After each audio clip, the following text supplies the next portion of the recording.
So, it's been a while, but as those of you who've been following my community posts recently will know, I've been busy. Specifically, I've been introducing this little monster to the Rewboss household, which at least gives me an excuse to talk a little bit more about adopting a pet from a German animal shelter. I have mentioned the process before in a fairly recent video, but some of you had questions which I hope to be able to address in this video. So a quick recap. Our cat Lilli sadly died back in December of leukemia, leaving poor Clyde without his friend. And so a few weeks ago we drove to a place called Münnerstadt to find a new friend for Clyde. And you may be asking, why did we drive nearly 2 hours through the countryside when we have animal shelters much closer to home? Well, this goes back to when we adopted Lilli. She'd previously been adopted from that shelter by a friend of my wife's, and when this friend unexpectedly passed away, Lilli went back to that shelter.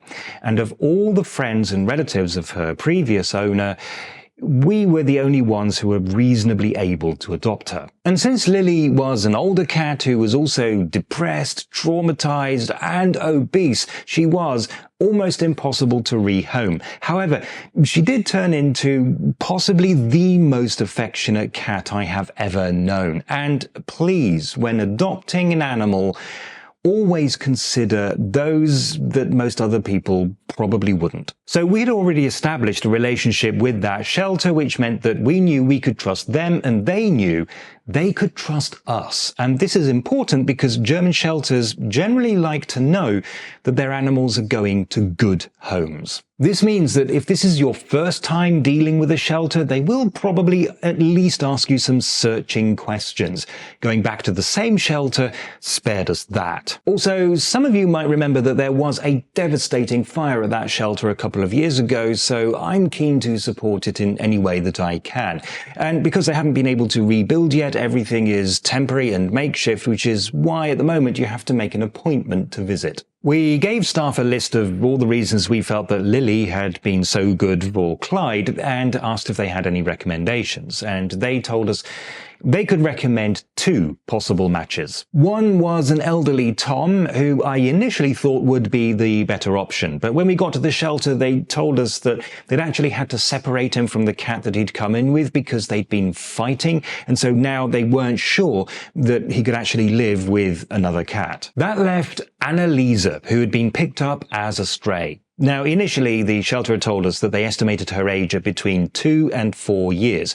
But when we said we'd take her and they brought out the paperwork, we discovered that they'd actually given her estimated age at around 16 months. We had to pay an adoption fee and sign a contract.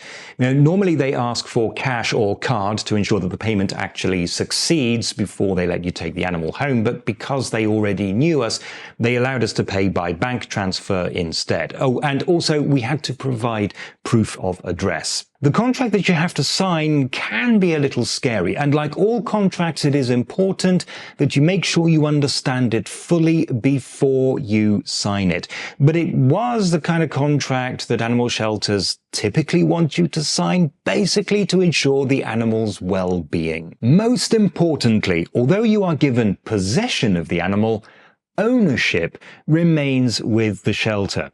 This allows you to take the animal home as a pet, but allows the shelter to insist that you look after it properly. So there will likely be clauses in there requiring regular visits to the vet, allowing staff to visit you at home and check that everything is in order, and a ban on giving the animal to a third party. And of course, if there is any suspicion of neglect or abuse, the shelter reserves the right to take the animal back. Now, the thought of strangers having the right to snoop around your home and take your beloved pet from you is a scary one, but to my knowledge, this very rarely actually happens. Animal shelter staff don't have time for this kind of shenanigans, and taking an animal back is the last thing they want to have to do. But it is something they want to be able to do if it is absolutely necessary. Our contract also included a clause requiring us to make regular updates on how our pet is doing, and taking this requirement seriously will help to reassure the shelter that you are upholding your end of the contract. It shouldn't take you more than a few minutes, a few times times a year and whenever anything significant happens. So with all the papers signed, we brought Anneliese home, or Lisa as I think we're going to be calling her. Initially, we isolated her in one room to then slowly introduce her to Clyde, the rest of the house, and ultimately the garden. And in case you think that this room looks weird, you're right. It's actually a second bathroom that we've not only never used, but we've never even finished in all of the time that we've been here. But a couple of mattresses, some blankets in the bathtub, a couple of litter trays, food and water, various baskets, toys, and a good view. And it can be cozy enough, at least for a temporary measure. Now, this is no reflection on the staff at the shelter at all. It is notoriously impossible to accurately guess the age of an adult cat. So if you do adopt one whose birthday you don't actually know, you have no idea what you're in for. Judging by the way that once out of the shelter she started playing lots and eating even more, I'm guessing her age at between 12 and 18 months. That is a lot younger than we'd actually bargained for, especially since Clyde is now in his teens and really doesn't need a young, energetic kitten bouncing around.